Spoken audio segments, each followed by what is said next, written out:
Ladies and gentlemen, I am Sam the SLB, and alongside me today is the man behind the Twitter, the other half of this operation, Physical Man's voice of reason, Scott, as well as the best book machine, Mr. Zach from Back to the Ring. We are coming to you from above the ring, Ship It Studios Premier Wrestling Podcast, covering all things AEW, WWE worldwide on Monday morning, Turner time.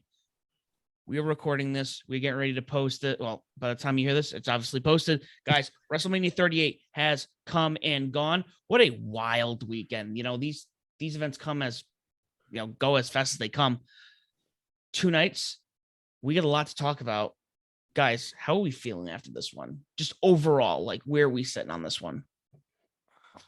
I was telling Zach this before we started. I said this for me, easily the best 2-night WrestleMania that they've done from an entertainment standpoint. Wrestling wise, I'd probably give it to last year's, but this weekend was just literally stupendous. Like Zach said it himself, this lived up to the moniker that they gave it. I'm sad that it's over, honestly. Like, this was so much fun. It really was fun. I'm wildly entertained by all of this. I was talking to people who don't regularly watch wrestling who also loved every second of it, so it was just purely fun. Yeah, the second night especially just got super weird, but in a good way. So I'm happy. Yeah, it's funny. I think last year, one of the nights I thought was incredible, and the other night was like very subpar. And this year, across the board, I just thought it was great overall. Like, I can't think of a match that I thought was kind of dull. I think I was hooked pretty much the whole 2 nights, minus the fact that I was with my friend, his girlfriend, my girlfriend, and that was a first. They don't watch wrestling. Me and my buddy do. Pulling them in. Just keep pulling them in, Sam. We woke up. My girlfriend came over. We made breakfast today, Sunday, and I watched wrestling videos. And I pretty much, like I sent you that video, Scott, and Mr. Zach, I'll send this to you as well. I watched, I think, 4 hours of like wrestling stuff, and she was actually intrigued. She wasn't like, "Oh, this is stupid." She's like, "This is extremely fascinating." There you go. It's more than just a bunch of half naked men wrestling for belts who don't wear pants. So some of us do. I say us like I'm a wrestler. No. Yeah. It's a dream, damn it. Still real to me. So let's get right into it, guys. Night one was, again, let's start with stupendous. Opening bout, Usos, Shinsuke Nakamura, and Rick Boogs for the SmackDown tag titles, with the Usos retaining.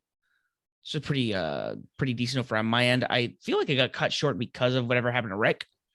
Boogs, yeah, he tore his quad and patella, and it was, and we don't have a timetable, but I think within the next couple of days it's going to be having surgery on it. So it's a huge loss. I actually did read somewhere that the ending was changed because of that injury. So I don't know, maybe the Usos might have lost, but still, it's unfortunate to have an injury in the first match of the night, and it being Rick Boogs' first WrestleMania. It seems like putting that match as the opening match of WrestleMania, there probably should have been a title change. That would have been a pretty cool moment to open it.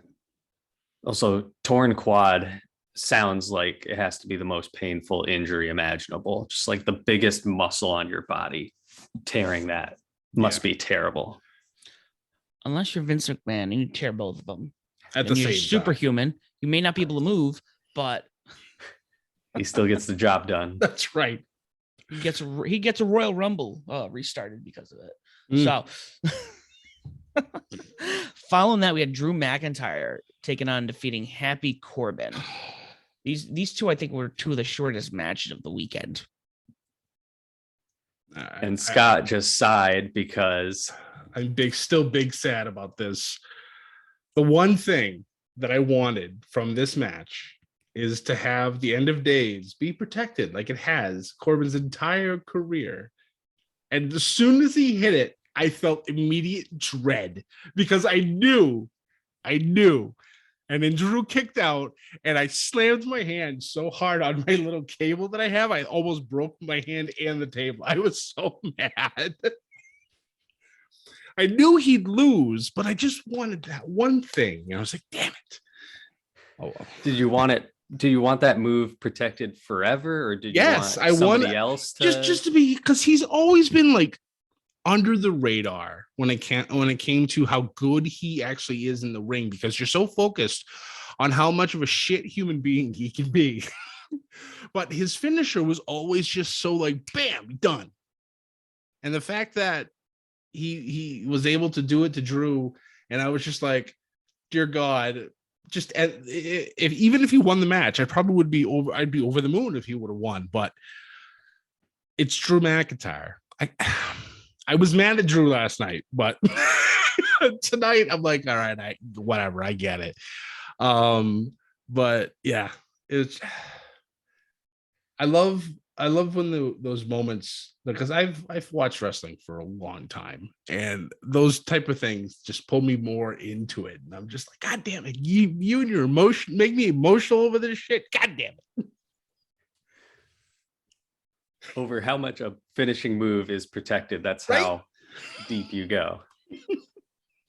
Yeah, it does. I mean, I know where Scott's coming from. I mean, not every finishing move has to be protected, but definitely, the one or two out there. Excuse me, the one or two out there. Give it a little extra, I guess, charm or magic or whatever however you want to approach it. The other thing I really weird way to end this match, where Drew McIntyre took his fucking sword and ripped the first two ropes off, like just fucking whack. Yeah, that was. I'm glad that the posts held up, because if the posts would have like snapped as well, that could have hurt somebody, because those ropes are they're not flimsy. Like, they could take people's heads off, literally. Like, it's not the sword too, everything. But yeah, that was kind of nuts. I didn't expect that. But whatever. It'll be interesting to see what happens now with Drew going forward. It was a good use of the sword, I thought. Yes, no, that practical use. Right, it cuts things. It's kind of a real sword. Yeah. Yeah, for a while I thought it was just like a dull sword, because you can buy those things not sharpened, and absolutely not the case here. So following that up, we had our first celebrity match of the weekend: The Miz and Logan Paul taking on, defeating the Mysterios. The ending to this match was absolute batshit crazy. Like, the crowd was just all like blowing up. I believe like Logan Paul got hit with 619 from both of them, and the crowd was in a frenzy. And then all of a sudden, Miz is like, "Hey, it's called Crescent Finale. Boop, you're done." I was like, "What?" I was talking to one of my friends who doesn't regularly watch wrestling, and that's the kind of thing that more casual fans get into, because of celebrities involved who they know. And he was just like, oh yeah, everything I was seeing on Twitter, everybody was saying was like, Logan Paul did so well, but I hated how he did so well and how much I liked him in this. Yeah, no, we were talking about, John and I were talking about that. Logan Paul looked really good in the ring. Yeah. I don't know if that's because of his experience outside of the ring or whatnot, but he looked really good. But like you said, at the same time, it's like, the guy's a fucking asshole.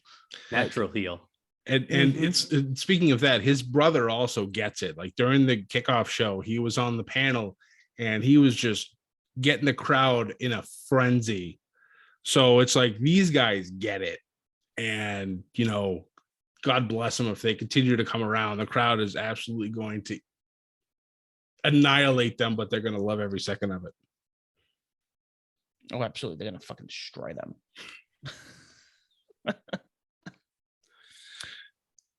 So following that, we had our first women's match of the weekend. Bianca Belaire taking on and defeating Becky Lynch for the Raw Women's Championship. This here could arguably be my favorite match of night one. I would say best match of the whole weekend.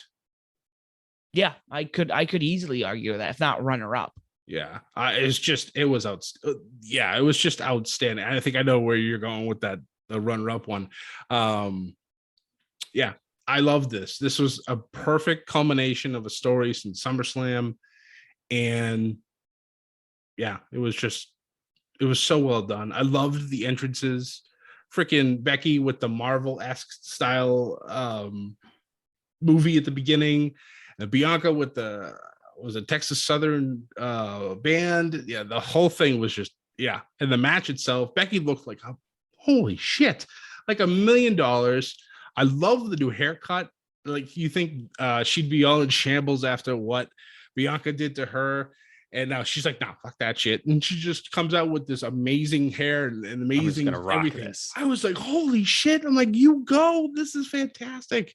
It makes you wonder if that's actually her real hair, because I know, like, a lot of the girls, they wear the clips and everything to add extra length or volume or whatever. So I wonder if this is her actual hair, and if it is, then that's fantastic. The whole presentation was just great. Yeah, you mentioned the entrances. I was just thinking at the end of tonight, like, they did a really good job with the entrances. I feel like better than usual. WWE usually puts a lot into entrances and everything. I thought there were a lot of really awesome entrances. So yeah, definitely noticed that here.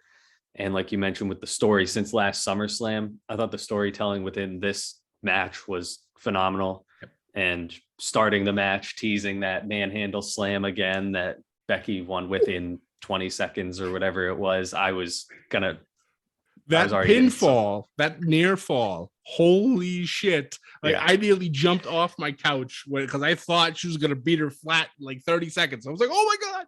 Mm-hmm. Oh, shit. God bless both of them. That was so much fun to watch.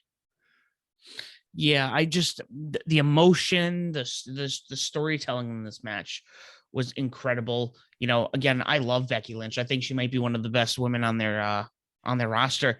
And to come off as somebody like you don't want her to win, absolutely phenomenal. And Bianca Belaire absolutely deserves another win here at another Mania. Just looked incredible. Yeah, she deserves to be up there with the 4 horsewomen. Absolutely. And to further along the story, Bianca was caught.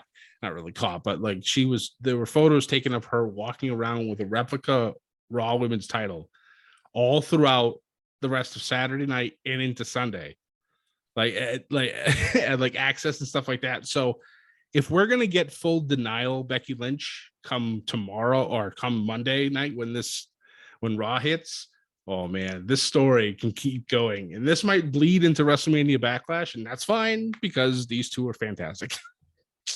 Yeah, that's a whole nother. We're gonna talk about that shortly, because that door might have opened.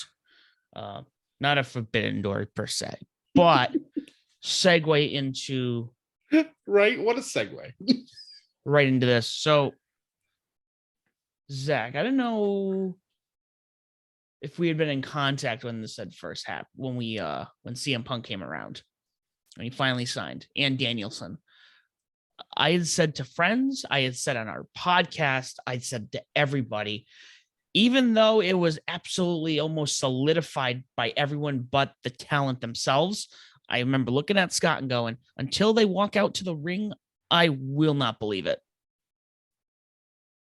Will not absolutely believe it. You need to walk out. And this was one of those moments, because as we all know, a certain company likes to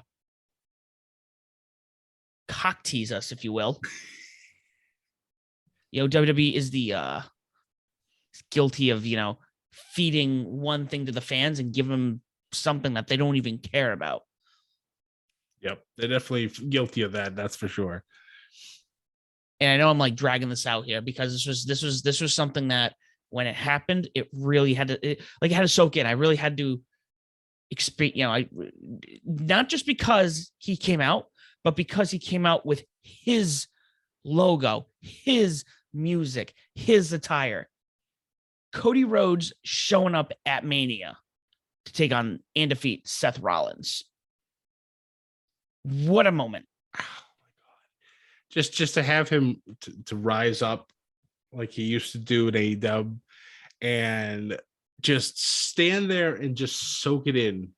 There was a video that came out earlier on Sunday talking about part of Cody's day where he was sitting in his bus and talking about how he never saw the crowd until he actually came up through the lift, and he's like, I just needed to stand there and just take it and just listen, because you get 77,000 people screaming that he's there, and God knows how many millions screaming at home that, oh my God, Cody Rhodes is there, and then how many AEW fans were burning his material, burning his stuff and crying, and oh my God, the internet was just full of emotion when it came to Cody. I love also with Seth how he was laughing, and the moment he noticed it was Cody, his face immediately went to a scowl. The welcome back to the big leagues bitch move, oh my God, it was so good. Oh. It was a really good match, and this is why I'm so intrigued to watch Raw. I'm assuming Cody's going to show up on Raw and cut a promo, because the fact that he did show up in his logo, his recent get up, his music that he's had in AEW, and as you guys told me, wherever else he's been since he left WWE previously. So that's basically like WWE acknowledging that AEW and these other things exist, and these things that Cody has done happened. So I'm really interested to see how much that actually plays into what Cody's going to say about his journey and what brought him back. So I do know, just for starters, Zach, he is going to be on Raw. Mm-hmm. He said he's going to reveal everything on Raw, his goals, his aspirations now. It has been confirmed that he has signed a multi-year deal. Yep. He will be the executive, like one of the executive producers of the documentary that they're going to put together for his father. That's so, nice. And this is all fine and dandy. And this is something that I saw somebody say, and if I could credit them, I would, where they're like, okay, Cody showed up as he wanted to, as we all wanted to see him show up. Yep. But now they have to deliver. Now they have to, great, he's there. He looks great. He has his own music. 3 months, he could be Stardust again. That's Jobbing. true. That is true. And the fact also that he did the Stardust taunt the very beginning of this match, kind of like shedding that skin from the past. And it was, lots of little things. And it's just, another wonderful story in the ring. Yeah, this might have not have been my favorite match of the. I mean, it was great. It was good for what it was. Definitely,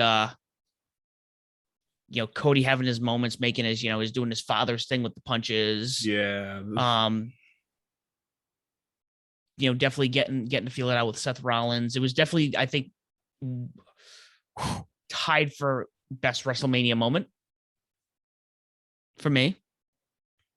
And we'll talk about that one shortly, what it's tied with. Okay. But now, I immediately went to Sling DVR for Raw, because I'll be gone at that point. And you, Scott, myself, and a friend of ours, we've already said, so Backlash, WrestleMania Backlash, because it's 10 minutes that way. Yep. If that. Oh, man. Yep.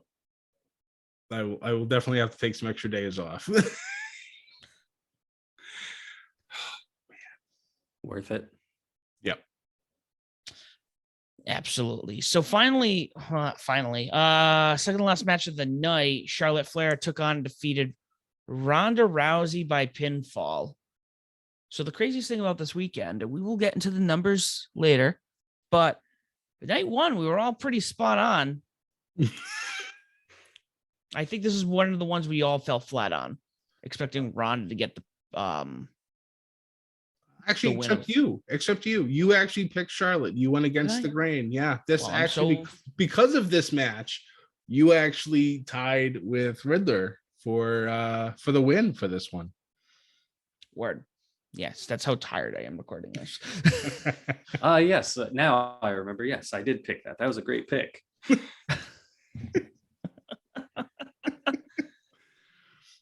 This was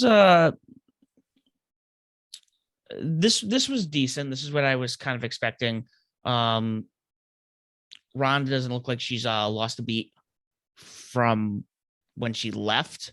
And I mean, Charlotte. Yeah, it's weird with this match. It definitely wasn't the most technically sound wrestling match. There was definitely emotion with these two, because I know their promos on both Raw and SmackDown have been less than desirable. So the crowd really wasn't all about it, and they kind of gave it to him a little bit during this match, if I'm remembering correctly. But having Charlotte go over here, honestly, now that I think about it, probably the correct move. Yeah, I think this ended up doing a little bit better than I was expecting, and I think that finish is a little bit better. It makes it a little more interesting for the story to continue, for Charlotte to retain with a little bit of a screwy finish there. Yep. So yeah, I wasn't very excited about it going in, but I was a little more into the match than I thought I would be. Yeah, and I think especially after the Cody moment, I think this might have been, I don't want to say the crowd was tired, but I mean, there was a lot of energy then. Yeah. And this segued into what was about to happen, where KO show was going to close the night out. And again, I like to be doubting. I don't like to get my hopes up. But obviously, Stone Cold was going to be there. There's no way you slap Stone Cold's name on anything. He's going to show up at whatever it is WWE does, because that man is money. And if they ever, again, had WWE ever fucked with that idea of, oh yeah, Stone Cold showing up, and he never did, unless it was for health reasons, that's one thing. But, you know, I think the fans would lose their minds. However,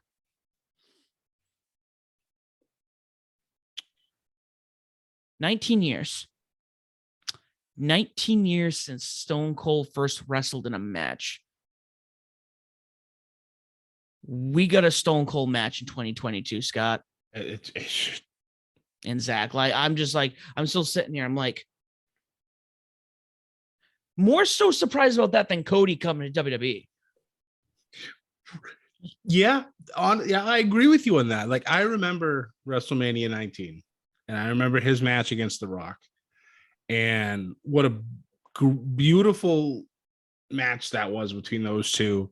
Rock finally getting the victory over Stone Cold, and we all knew this was Stone Cold's last official match, and he did the thing, you know, he went out on his back like you're supposed to when you put over, you know, a talent when you're retiring. But this on Saturday just was just so unexpected in a way. Like, when they talked about the KO show and Austin was going to be the guest, I'm like, all right, this will be like maybe a 5-10 minute thing. Austin will give him a stunner and it'll be over. A crowd will go home happy because Austin stunned somebody again. No, we got like 2 cases of beer. We got, how long was this match? It was almost 15 minutes. Like, what? Almost 15. Anything goes match. KO did his best to sell everything that Austin did, and God bless him for that too. And the way he stole, first off, I got what I wanted. Stone Cold took a stunner from KO. I had like 3 things I wanted the whole time, and that was one of them, and I was so happy to get that. And then the way KO sold Austin's stunner, it looked like he got shot. It was crazy. It's like, honestly, like all the stunners this weekend, minus one, we'll talk about that in a little bit, were the best stunners I've ever seen Austin give. It's just, the reactions were just fantastic. And not only was it a 15-minute match, they went all over the arena. They went over the barricade into the crowd. Stone Cold took the suplex onto the cement, and they were all the way up on the stage. Yep. They were everywhere. It was crazy that they were going all over the place. They're doing all these, they were mixing up with some of the moves, not expected at all. Yeah. Austin took bumps. Like that was my thing. I was just like, because you think, I literally thought when the ref was going to come and the bell rang, I'm like, okay, this is going to be a squash. Austin's going to just hit him the right way. Boom, stunner, 1, 2, 3. And the fact that he took bumps, like you said, they made this a no holds bar. They went into the crowd. Stone Cold, for somebody who hasn't wrestled in almost 20 years, still wrestles like, you know, it's 1997. And the crowd, oh my God. I miss those pops so much. Like it gave me, I have chills again just thinking of it. Just that was the shit that I lived for when I was younger. And AEW's given it a couple of times, like CM Punk, probably the last one I would say that was like rattling an arena, but I don't think anybody can top an Austin pop. You have nearly 80,000 people losing their shit in San Antonio, of all places. It was, yeah, that lived up. I mean, we were just gonna be happy if it was just a talk segment with a couple stunners thrown in, and we got all this. That was phenomenal. Yeah, this is the one I really have to think about. Like again, like I keep thinking about Cody. Okay, Cody, this is doable. But again, before I even got my hands dirty with wrestling as a kid, Stone Cold had retired. Like he would show up. He was a general manager. Him and Eric Bischoff were feuding on Raw. You know, that's what I remember because that. You know, that's what was going on, you know, because he couldn't wrestle. He couldn't physically do it. Do I want to see him wrestle again? I don't know. Because I mean, he's technically retired. I mean, for somebody who has the problems he does, he's actually in pretty good shape. Yeah. He's lost a ton of weight from WrestleMania 32, when he showed up. And I believe he stunned Xavier Woods, which was another fantastic moment. He looked a lot more overweight and for his build and stuff like that. And I was just like, oh, I worry about his health. But this weekend, man, looks like, yeah, he can keep going. Should he? Probably not. But this was a beautiful thing. And also major props to Kevin Owens. This man built this entire feud by himself, minus the one Stone Cold promo to accept it. Like this man is worth every penny that they paid when they re-signed him. This man needs to have heavyweight title runs before he leaves, if he ever leaves. Hopefully he doesn't. It's just, yeah, easily. Oh, it's so good. The way he said it in the KO show, like, I tricked you, Steve. I brought you out here so I could challenge you to a match. He thought he got him. That was so great. It was brilliant how they did it, how they set it up. I really felt like a little kid. Yeah. I really felt like a little kid again. Yep. When before half the night too, through my trek with my girlfriend about wrestling, we were talking about, because she didn't realize that A, he had even broken his neck, and B, she didn't even realize he broke his neck at the beginning of his WWE run for the most part. She's like, what? So I pulled up the match and we watched it. And when it's funny, he's coming out with the fucking vest. He just, clean shaven. I looked at her, go, see that? I go, that was peak fucking badass mid-late 90s. I go, you didn't have to watch wrestling, but you knew who Stone Cold Steve Austin was, and that was peak badass. Yep. Yep. But speaking of retirees, night two again, I was like, they might slouch on this one because last year I felt like night two was the weaker night. Yeah, I agree. Yeah. But this one delivered. They delivered with night two, and they kicked it off with Triple H coming out, doing his whole entrance, doing the game thing. And I'm like, what's he doing? But when I saw what he had in his hands, he had his boots. You knew this was like, yes, he made the announcement, but this was like his almost like retirement ceremony, if you will. Yeah.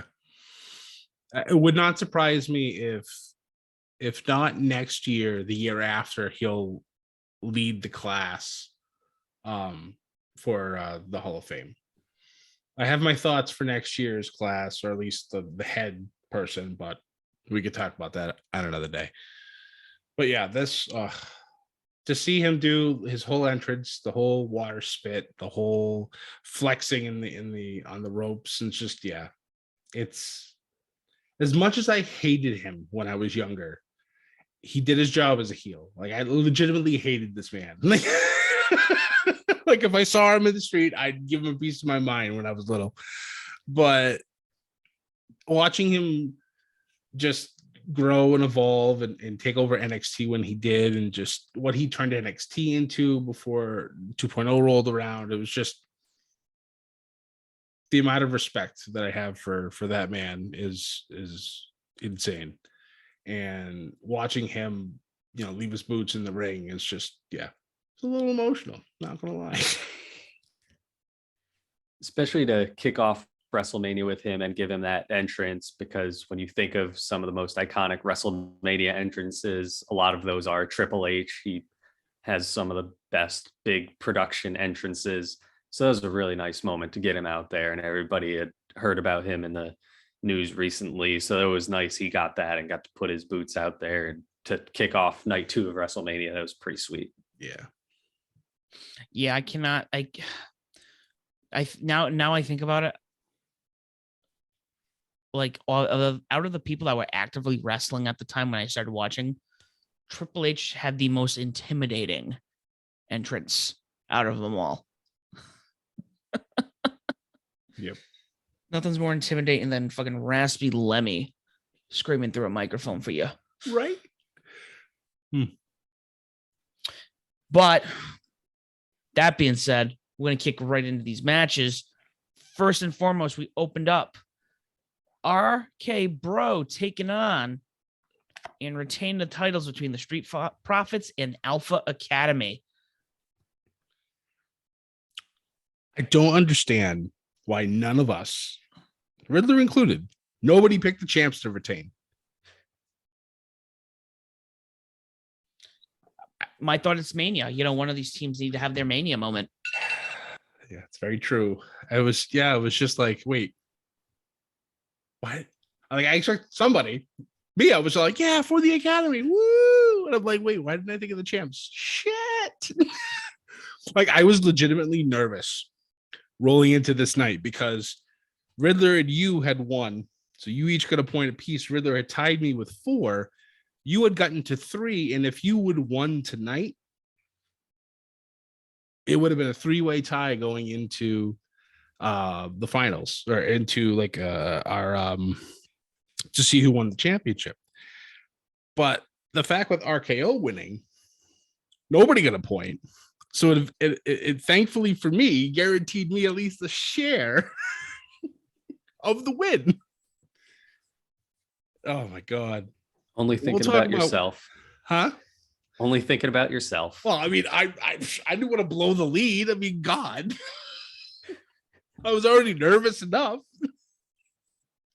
Would have been embarrassing. Huh?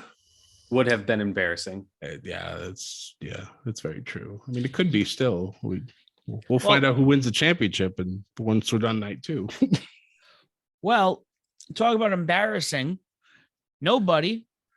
Again, night 1 we did a pretty decent job. Night 2 did not look good. It looked like a train wreck. Nobody had more than 3 victories. In the words of Scott during this whole event, we are just mere mortals because we doubted Lashley with pants. Yep. As soon as he came out with those red and black pants, Riddler's like, "Oh fuck!" And I'm like, "I've made a huge mistake." We done messed up. None of us believed in the power of Bobby Lashley's pants. But this match against Omos, and even though he lost, oh man, this guy has a future ahead of him. I loved everything about this match. It was nice to see Bobby getting the victory in his return. Almost just looked dominating still. And so, yeah, definitely has a future. I would expect him to go on a rampage now that he lost to Bobby, and he'll continue to destroy people for a little while until somebody else steps up. But yeah, this was good. Yeah, I was wondering what the big spot would be with Lashley slamming Omos, whatever. The vertical suplex. I mean, the physics of suplexing a man of that height and weight. Pretty crazy. It's the power of the pants, man. It's morphin' time. He pulled it right out of those pants. Yeah. So this is where the night gets interesting.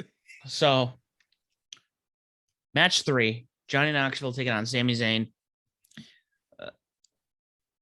Knoxville's older, yes, but he's also a stuntman. I don't have to explain to anybody who Knoxville is at this point. You know, if you grew up watching Jackass, you know who the guy is and what he's capable of. Yep. I wasn't sure what this was going to be like because he comes out looking like a complete clown. I'm like, okay, he's got this superhero gig going. What's going to happen? And he beat Sami, but oh boy, this was a joke match. And I don't think WWE does these well often or often at all. No. But like this is one of those matches that felt like this was for lulz anyways, but this was fun. Yes. This match had no business being as hilarious as it was. The big hand, again, I think that was another thing on my list. And they gave it to me, and I'm just like, yes, Sami with the big hand to the face. I believe the only other person that's happened to was Zack Ryder. So that's always fun.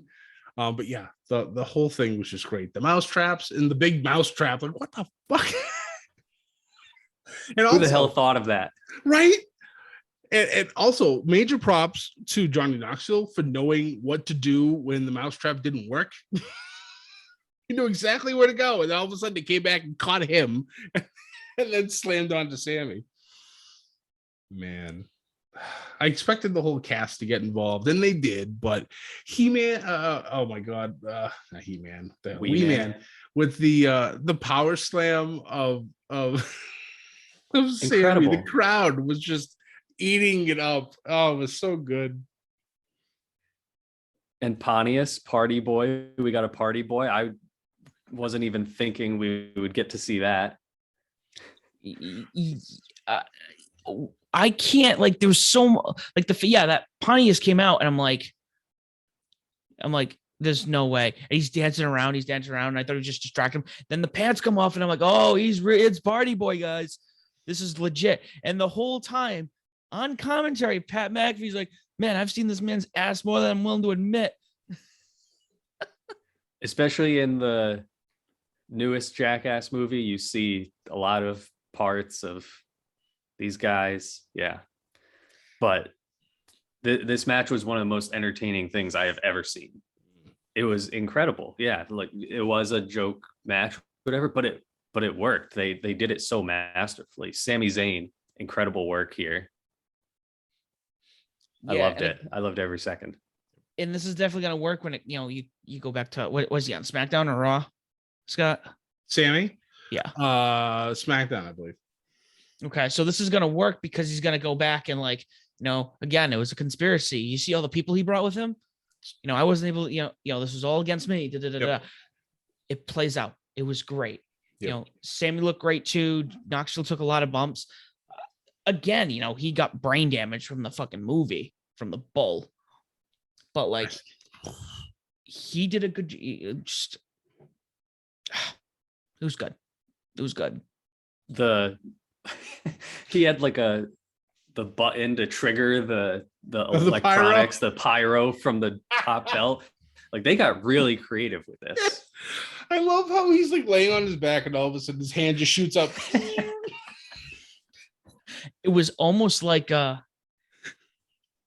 it literally was almost like they said, hey, let's fit an episode of Jackass in a 10-minute match, 15-minute match. Yeah. It worked. Yep. It did work. Next up, we had the fatal four-way for the women's tag titles. Sasha Banks and Naomi taking on Zelina and Carmella, Rhea Ripley and Liv Morgan, and then Natalya and Shayna Baszler, with Banks and Naomi getting the win here. I don't think any of us picked them to win this. Nope. We all actually picked Liv and Rhea. Their gear, first of all, ma'am, this is a Wendy's. What the fuck?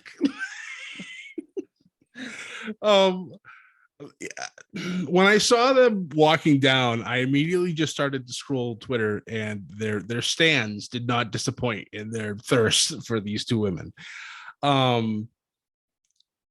Absolutely crazy. The match itself was great. Honestly, I think all 12 women this weekend brought it.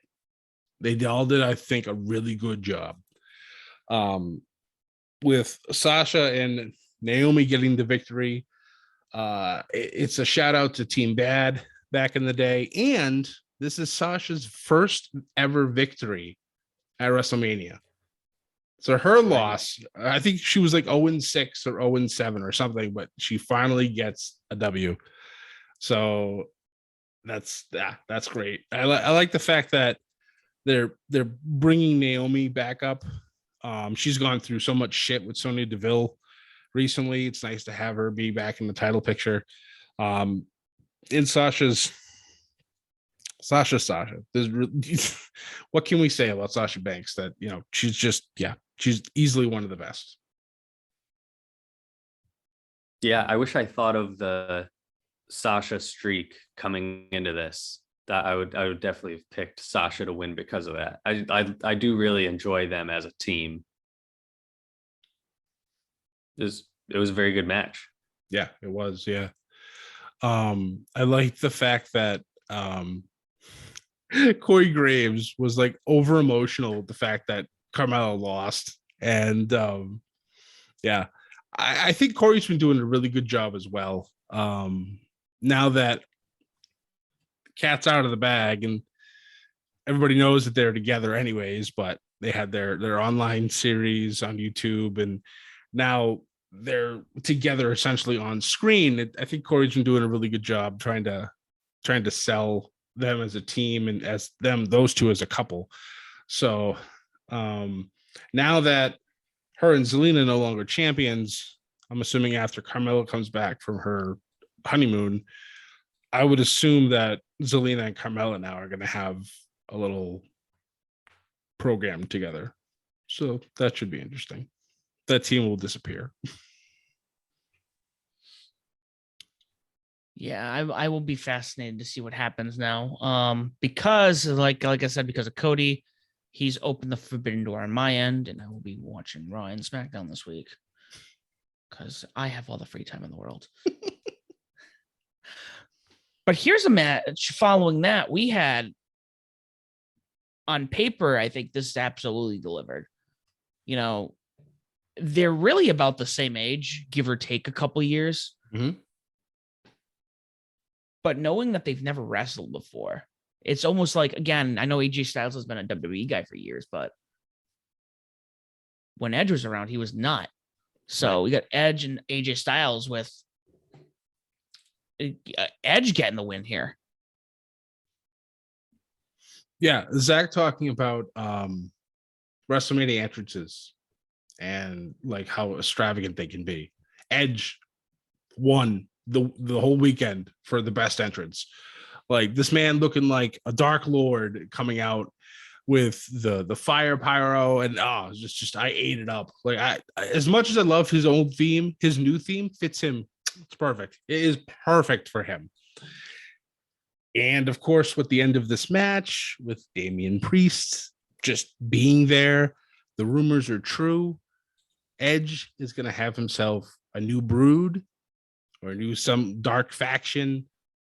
Oh boy. Yeah. Yep. Very excited. Yeah, I've told you guys I'm not a big Damian Priest fan, but I think him being a heel might be more interesting to me. So seeing what he can do with Edge, now I'm much more interested in this. So that was I was not expecting that at the end of there, and Edge hitting the like jumping through the air, diving spear as AJ was flying through the air. Pretty sweet. Yeah, the entrance had me pretty frightened of Edge. Yeah, it was cool. AJ came in with a little blood from his entrance. My God. Yeah, and people were like, was it the pyro? What had happened? The majority of the people that I saw said that he accidentally clipped the stage as he was coming out. So that's why, because I'm like, why is this man bleeding? What happened? He's not Ric Flair. He don't just combust into bleeding. No, what happened? But yeah, that was nuts. The match was great. The crowd was like, man, for this, and kind of made me sad because they did a good job, but the energy for the crowd wasn't there. Yeah, no, I was hoping you get more crowd response because this one on paper, like I said, this one felt like this is a big deal. Yep. To me, like looking and realizing they haven't wrestled each other and whatnot. I don't know. I thought they'd be a little more responsive, but maybe they were tuckered out by the women's match prior. So we got two additional matches. I guess you could say two additional matches. On night 2, the first of all was the match that got cut from night 1. Sheamus and Ridge Holland taking on Defeat in the New Day. So 2 fucking minutes, I think. Less than that. 1:40 it said. I was like, I think after this they did the Hall of Fame remembrance again. They had Taker come out. I think Taker had more time on the top of the stage than the New Day and Ridge and Sheamus had in the ring. I was like, guys, we saw Taker and everything on Saturday. I get it. It's the Undertaker. I get it. But God damn it, let your current performers wrestle. But it could have been different fans in the crowd on night 2. So they also had to see the Undertaker. That's true. But it was kind of nice, I guess, that they still got to have the match. True. I don't know why. Still don't know why they had to. What the point was of cutting it from night 1 and adding it to night 2. I don't know. Why not just extend night 1 a little bit? But yeah, either that or they could have easily put this on the pre-show, because honestly, it was 4 hours of video clips and interviews. That's really all it was. They traditionally always have dark matches or our kickoff show matches. They had none. Like this could have been easily given 15 minutes on the kickoff show, having the same result, but still. I'm not gonna lie. I did not watch either kickoff show because, well, I watched half of night 1. I watched like a half hour of it, and then when you told me, you're like, "Oh yeah, kickoff show's at 6 tonight," and I'm like, "Why the fuck do we need a 2-hour kickoff show?" Probably the only gripe I think I have of the weekend. Why the fuck do we need a 2-hour kickoff show? I'm gonna hear clips and interviews, shit I really don't care about. Yeah, I know some of it means something, but like, they've cut it down to 2 nights, and now we still have a long kickoff show of people just talking. Yeah. Opinion panels. Yeah. Great. You've just given who I thought, had this gone longer, I thought this could have potentially been a killer match.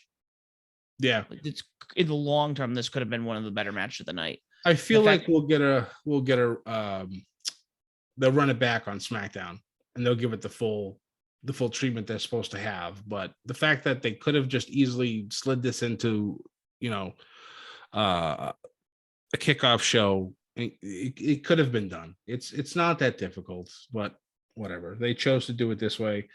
The main thing for these kickoff shows that I noticed is that they had a lot of celebrities. They had sports stars. They had, you know, stuff like that, just asking for, you know, their thoughts on different matches. So I get that, but it didn't need to be 4 hours of extra stuff. It could have been easily an hour each night, and it would have been fine. But whatever. It is what it is. Takes, Mr. Zach.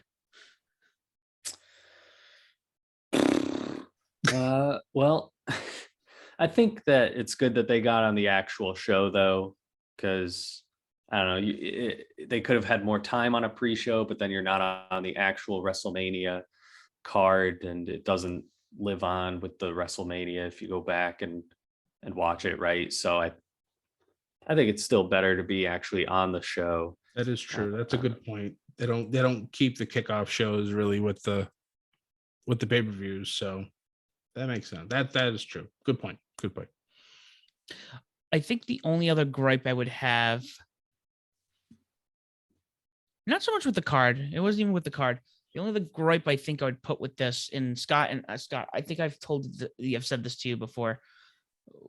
For some ungodly reason, they like to just like not include the IC title in things like this anymore. Yep. That is a gripe that I forgot that I had. Yes. Yep. Yeah, the Intercontinental and the United States Championship were nowhere to be found. They actually were both. Well, the Intercontinental title was defended on WrestleMania SmackDown, and the United States Champion was in the Andre the Giant Battle Royal. Didn't have an actual match, even though he's in the middle of a feud with Damian Priest. Don't know if they dropped it now with him being with Edge. Honestly, I think they should continue it. That way he can have that title and then they can push Edge towards the, you know, the unified championship. So who knows? I don't know. We'll see. But yeah, again, they could have easily slid those matches in there somewhere, but they chose not to. Yeah, and I think, I mean, I like the US title, but for me, the IC title is, at times, I feel like maybe an even more important title than the world title. It used to be. Unfortunately, it's been a long time since those mid-card titles have actually meant anything real. So hopefully at some point that could, yeah. Hopefully they can change that, but who knows if that's going to be ever happening. Well, after that, though, gripes aside, we got not just one, we got two Pat McAfee matches, guys. Pat taking on Austin Theory. What the hell did he come out to? I thought it was hysterical. Oh, his Seven Nation Army from the White Stripes. Yes. Yep. With the Dallas Cowboy cheerleaders, the whole shebang. This crowd. Oh, God bless this crowd. I was kind of feeling a little meh, like just like energy was draining. But the moment they got Pat up and going, like I was just like, let's go, like hopping off my couch, like just freaking out with this whole thing. Oh, so good. The crowd was fully into it, doing the chanting, doing the song throughout the match. They were more excited. It seemed more up and active for this match than anything, than maybe even arguably the Austin stuff. Yep. I mean, yeah. Pat McAfee is so over. Like Vince did himself a solid by signing this man to do commentary on SmackDown, and to have him be able to go in and do a match and get a win, like it's great. Yeah, and again, like Pat McAfee did not disappoint. He's great in the ring. He's great on the mic. He is the full package. You know, even Michael Cole made the comment. He goes, "You are now one of 3 people to have commentated and wrestled in the same WrestleMania." Yep. And another thing for me, the fact that Michael Cole got so emotional about Pat in this match. Like it literally brought tears to my eye. Like I love Michael Cole. I always have. And I remember in the beginning, he was so like, Pat needs to calm down. But now he's just like, just go and just be you. And it's just how he was so anti Austin Theory when he's like, I'm supposed to be an impartial journalist, but for this match, I'm not gonna be. Byron Saxton giving the side eye to Vince as he was at the ring. He's like, Michael, don't say that so loudly. See, normally I hate Michael Cole, but I loved him in this match and how much he was behind Pat. Yeah. That I really enjoyed. Yeah, no, just Cole is definitely getting towards the end of his tenure, I feel. I mean, he's not JR old, but I just feel like he's getting towards the end. You got a lot of the younger talent, but having Pat with him, you're seeing Michael Cole like you haven't seen him in a long time. 100%. Yes. Like he has completely revitalized his career. Because like I used to be like, so like, oh my God, Cole, stop. He used to be like, it just, whoever he had with him, just it didn't jive. But it's just like whatever. And just Cole was just doing his job. He was going through the paces. But the moment Pat McAfee showed up, like the energy went to 11.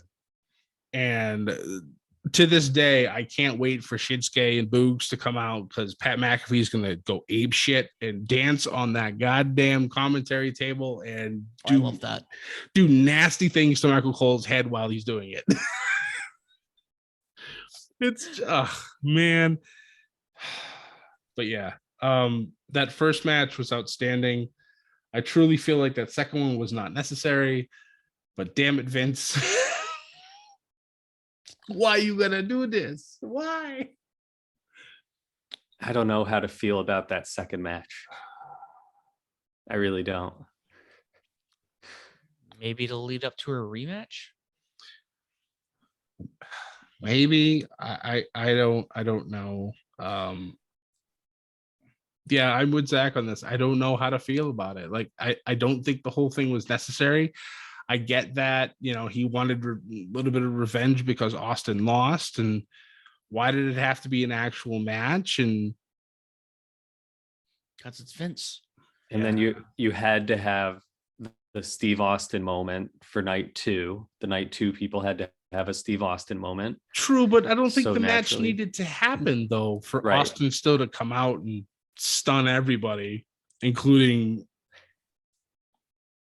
Austin Theory, which to me, for after that, easily the best one I think I've ever seen. Like this man got height, his arms and legs are flopping everywhere, and he bounces 8 times. I'm like, what the hell?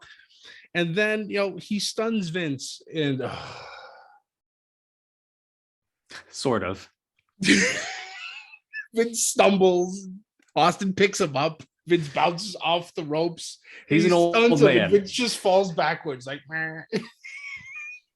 He's like, a very old man. Oh my God! Like you're 76. Don't take stunners. Oh Christ! And then the celebration with Pat McAfee, and he stuns this man, and it's Geyser Town for days, and just beautiful. He sells it, and he just like flops like perfectly. He's still spitting beer as he's falling backwards. It's just great. The shot of him lying on his back, dead, lifeless eyes, but still like Still chugging drinking. beer and like chewing on it. Something that stuck out to me here was after all was said and done, all you can hear is listen to the commentary. Again, Michael was like, "Pat, you good? You good, Pat? Yeah. You just get your bearings now, and we're gonna like move forward." Oh, It's like Pat's exit from the night. it was beautiful. It really, it's just so good. Like this whole segment just ruled. It was just, Wildly entertaining. But yeah, Brilliant. just the second match part, I don't know. And the fact that Vince beat Pat by kicking a football lightly into him. I know. The man who kicked Adam Cole's head straight off. Oh my God. defeated by Vince McMahon's football kick. For a moment, I thought we were going to get a throwback, and I thought the Kiss My Ass Club was coming back. Ooh. That would, I think, honestly would have been more appropriate for the time than a match.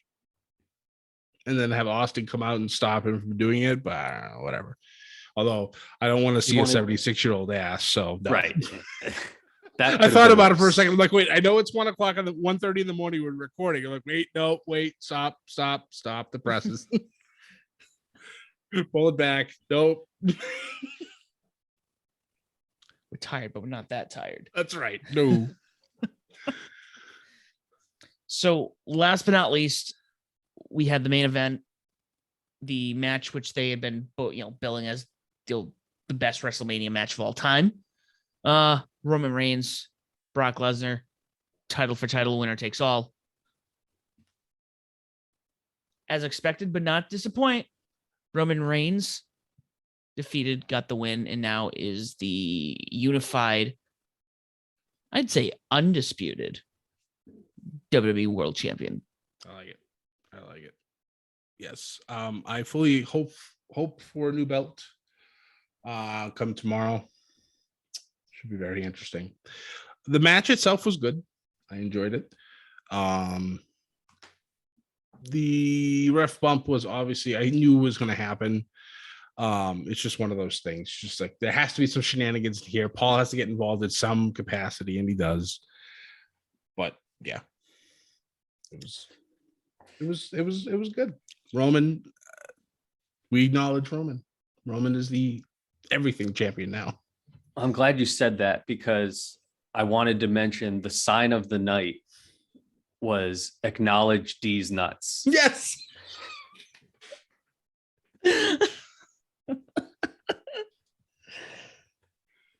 Oh man, I'm glad that never gets old. Nope. And speaking of D's nuts, did you notice the low blow that Roman delivered? I don't know what he did, but it looked like he caught Brock in the jaw at the same time with his fist as he gave him the low blow. He full armed it. Yeah. Like, oh, is that a separate move? You don't have to hit a guy in the jaw when you're also hitting him in the nuts. It's overkill. It's true. Good Two match, birds, one though. stone.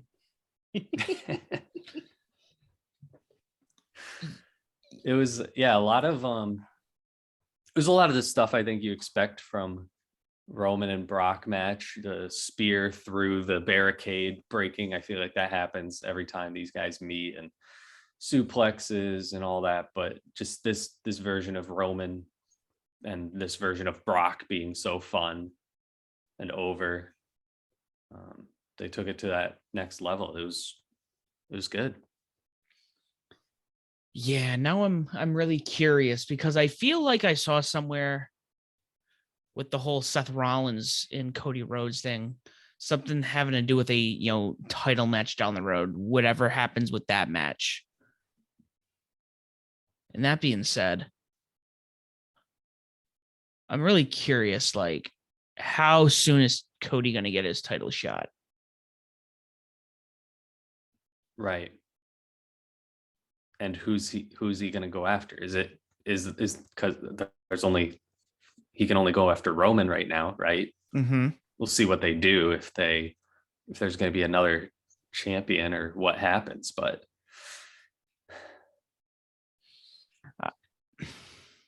that's what I was telling. I mentioned to Scott. I go, can you imagine? That's like the first title offense Roman has, Cody Rhodes. Whew. Yeah, that I would be into that. I would pay money to see that. And we might be, because the next pay-per-view is down the road. So but seriously though, I'm actually really intrigued. This was a good Mania. In recent years, I know there's been a lot of trash, just a lot of throwaway. And going back to the ones that I've watched since going to 33, 34 was like all right, 35 was all right, 36 was, was that COVID? Yeah, That that was the one- one we're supposed to go to, and then COVID happened, and 37 one night was good, one night was okay. This one actually seemed consistent across the board. Yep. One of the best, overall manias I can remember from recent years, for sure. Mm-hmm. And I'm hoping they continue that trend, and hopefully with the rest of their product, continue that. Agreed. Yeah, they need to continue bringing that energy. The crowd did a wonderful job in making this weekend really special, and I fully expect tomorrow's Raw or tonight's Raw to be equally as ridiculous. And then hopefully going forward that they continue that trend, because we got WrestleMania Backlash in a month. I think it's on the 8th of May. Mhm. And then after that, we just keep chugging along. But I know for us, in a month and 3 weeks, you and I head to Vegas. It's Double or Nothing. Double or Nothing. The first point in the second year of our championship, which I would say would be the real main event of this whole year.